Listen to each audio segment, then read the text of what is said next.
देखिए, आगामी चुनाव, चाहे त्रिस्तरीय पंचायत चुनाव, चाहे विधानसभा, आजाद समाज पार्टी कमर कस चुकी है। वो इस बार आजाद समाज पार्टी के नुमाइंदे बड़ी संख्या में जिता के भेजेंगे, जिससे उत्तर प्रदेश की जो बुरी हालत है उससे मुक्ति मिल सके लोगों को, आम जनता को। और त्रिस्तरीय पंचायत चुनाव में अगर किसी पार्टी का डर है, क्योंकि आप देखो पिछले 3 महीने से लगातार रैली करके आजाद समाज पार्टी काम कर रही है और किसी पार्टी रैलियां शुरू नहीं की। उसी पार्टी के डर की वजह से सरकार और उनके लोग, मंत्री त्रिस्तरीय पंचायत चुनाव को लगातार पीछे हटा रहे हैं। उन्होंने तैयारी नहीं की।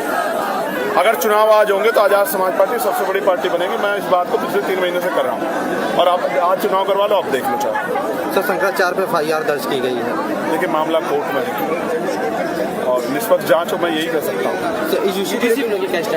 यूजीसी के लिए चाहे अब पूरे भारत में यात्रा करनी पड़े, अपने बच्चों के जीवन की सुरक्षा करना हमारी जिम्मेदारी। एक नेता से पहले हम लोग एक सामाजिक कार्यकर्ता हैं और एक सामाजिक कार्यकर्ता होने के नाते हम उन बच्चों का दर्द समझते हैं, क्योंकि हमने रोहित को, पायल को देखा है तड़पते हुए, उनके परिवारों को, उनके साथ जिस तरह से डिस्क्रिमिनेशन हुआ सेंट्रल यूनिवर्सिटियों में, उस दर्द को हम लोग जानते हैं। इसलिए यूजीसी की गाइडलाइन लागू हो, हम इसके लिए अगर जरूरत पड़ी तो पूरे भारत में यात्रा चला के अपने लोगों को जागरूक करेंगे कि आज देख लीजिए कि किस तरह से आपके बच्चों को कुचले, उनके अधिकारों को कुचला जा रहा है। ये बात अपने लोगों को जाकर समझाने का काम करेंगे बहुजन समाज के लोग। सर, महारैली का आयोजन आपका था, लेकिन परमिशन देर शाम मिली, क्या कारण है? ये सरकार की कृपा है हम लोगों के ऊपर कि कल रात परमिशन दी गई इतने बड़े कार्यक्रम की, और परमिशन की जो जगह थी उसको बदला गया। पूरे हथकंडे अपनाए गए कि किस तरह से ये प्रोग्राम कमजोर पड़ जाए। लेकिन इनको ये नहीं पता कि आजाद समाज पार्टी के जिले मंडल के लोगों ने इतनी मेहनत की है, भीम आर्मी के लोगों ने विधानसभा में, बूथ पे, सेक्टर पे,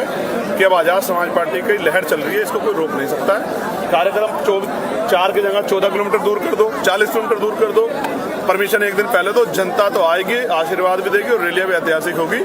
जो रैलियां गरीबों की रैलियां है, अपने बच्चों के भविष्य को मजबूत करने के लिए, अपने आप को ताकतवर बनाना। सर, यूपी में कानून व्यवस्था किस आधार पर? कानून व्यवस्था का तो आप खुद ही देख लो कि क्या हाल है। ना कोई सुरक्षित है, ना कोई पूछने वाला है। सड़कों पे सरेआम गोलियां चल रही है। कल नोएडा में क्या हुआ, सरेआम गोली चला दी गई, एक लड़के को मार दिया गया। उत्तर प्रदेश में किस तरह से बदायूं में क्या हुआ, 3 लोगों किस तरह एक नौजवान पिट रहा है, धर्म की अफीम चटा के किस तरह से जो है जुल्म ज्यादती कराई जा रही है, किसी छिपी हुई नहीं। किसी को गोली मारो, किसी को जेल भेज दो, ये सब आपके सामने है। कोई कहने वाला नहीं, कोई सुनने वाला नहीं। और जज भी अब तो नाराज है सरकार से। वो कहते हैं कि भाई अघोषित आपातकाल चल रहा है, जनता त्रस्त है, सरकार मस्त है, भ्रष्टाचार खूब चल रहा है। इन सब चीज़ों का जवाब जनता चुनाव में देगी। प्रधानमंत्री मोदी जी के ऊपर लगातार आरोप भी लगाए जा रहे हैं और लगातार अमेरिका दबाव बना रहा है। अब मीडिया इस बात को कहने लगी कि उन पर दबाव बन रहा है, तो आप सोचो कि ऐसा काम ही क्यों करते हो कि आपके ऊपर कोई दबाव बन जाए। प्रधानमंत्री जी को सामने आके अपनी बात रखनी चाहिए कि ट्रेड डील पे जो उनके बारे में जो चर्चाएं हो रही हैं, और विपक्ष जो हम लोगों ने भी सवाल पूछा कि जो 6 महीने से नहीं होता, अचानक से कैसे हुआ, इसको बताना चाहिए कैसे हो गया। अखिलेश यादव जी को क्या कहेंगे?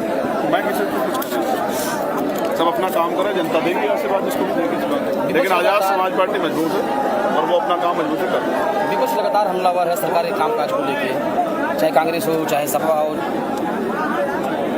तो आजाद समाज पार्टी विपक्ष में नहीं आती। आजाद समाज पार्टी से ज्यादा हमलावर है कि वो तो पीसी कर रहे हैं। हम तो जनता के सामने कह रहे हैं कि डबल इंजन की भ्रष्टाचार की सरकार है, गुंडागर्दी सरकार है, इसको बदलना है।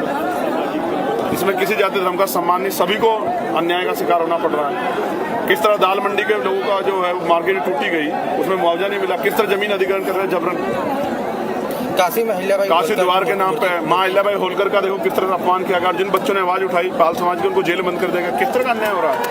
मीडिया भी नहीं जा सकती जब सरकार के लोग बैरिकेडिंग करा देते हैं पुलिस से, तो मीडिया भी नहीं जा सकती है। घोषित इमरजेंसी का जवाब जनता बेसब्र है, इंतजार करें 27 बटन दबा के इनको जवाब। धन्यवाद।